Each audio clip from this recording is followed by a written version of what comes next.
Olá pessoal, vamos para a quarta obra desta série que eu estou produzindo. É uma obra que também tem uma trajetória longa. Ela foi publicada pela primeira vez em 1997, aliás por uma editora que já não existe mais, a editora Osana, de um amigo, Eliseu da Cunha. E depois que ela saiu do catálogo daquela editora, uma outra editora em Minas Gerais, a Dínamos, ela contratou os direitos autorais e publicou este livro que saiu com o título Ciência e Fatos Bíblicos. Está aqui a capa. Esta é a capa da segunda edição, tem um formato um pouco maior do que a primeira edição, que era formato mais compacto, né?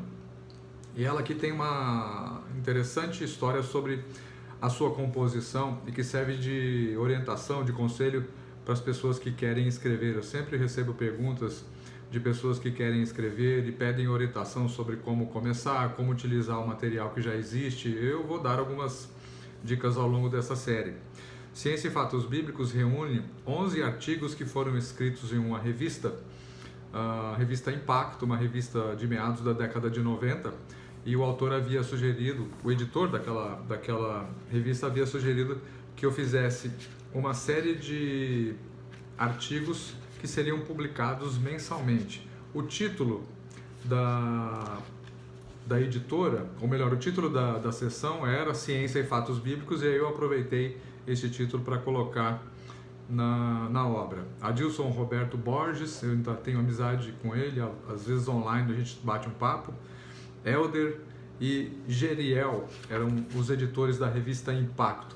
Então a revista, melhor, nessa coluna eu reunia vários temas que aparentemente conflitam com a ciência, temas da fé que conflitam com as ciências. Muito bem, há casos em que esses temas de fé e de religião e ciência realmente se confrontam uns com os outros, né? E não há um acordo.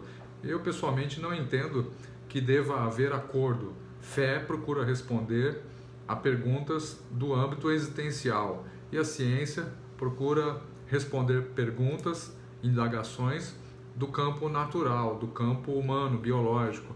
Então eu pessoalmente não vejo necessidade de alimentar essa rivalidade ou essa inconformidade entre esses dois campos. Milito na área da ciência e também sou um evangélico, mantenho a fé e mantenho a crença nos dados e nas informações que a ciência nos dão através da pesquisa. Então aqui eu reuni alguns artigos, falam sobre a idade da Terra, a questão do disse Deus haja luz, a luz surgindo no universo antes mesmo da criação dos demais astros, né? Aí eu conjecturo a possibilidade de haver uma situação dessa. A questão da evolução também toco nessa questão, a questão do cérebro, a ciência e a Bíblia, há um artigo interessante. Curas espirituais, especialmente essas que são alegadas no Espiritismo, e tem um capítulo interessante sobre ufologia, os objetos que o mundo nunca viu, ou pelo menos que a ciência vira e mexe desmonta a argumentação em favor deles. Eu quero aqui ler um trecho desse capítulo que diz respeito a uma citação de Arthur Clarke. Arthur Clarke, autor de 2001, Uma Odisseia no Espaço, entre outros livros de ficção, é inventor também do satélite de telecomunicações, o qual dedicou longos anos à ciência. Ele é uma autoridade nesse assunto da ufologia. Clarke confessa que viu o filme uma porção de vezes, um filme a respeito de uma possível, alegada aparição de um OVNI. Abre aspas. Este é o problema com observações a longa distância. Nunca podemos estar plenamente seguros do que são, fecha aspas. Mas ficou convencido de que realmente não era um avião comercial. No artigo publicado pela revista Veja, aí tem os dados da edição dessa revista, sob o título Não é por enquanto que um ET vai fazer contato, Clarke declara: eu mesmo já vi pelo menos 10 OVNIs e vários deles eram muito convincentes. Deu trabalho transformá-los em objetos voadores identificados. E até hoje me assombro com o fato de que a visão mais impressionante que tive foi na cobertura de Stanley Kubrick em Nova York. Tenho vergonha de confessar que a luz brilhante que cruzou o céu era um balão satélite Echo, visto de uma posição incomum. É verdade também que eu e Stanley estávamos um tanto exaltados e por isso menos críticos do que o normal.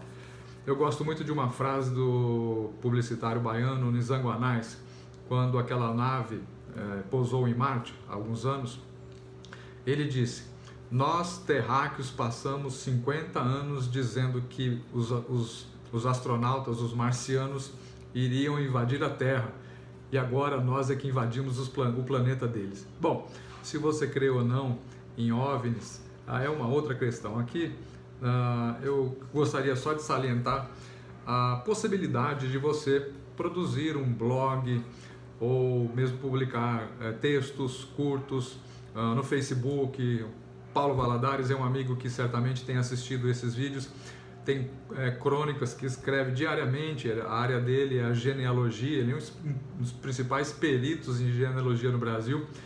Recomendo que você siga o Paulo Valadares no Facebook, porque há contos, histórias interessantíssimas que ele resgata, com fotografias e tudo mais.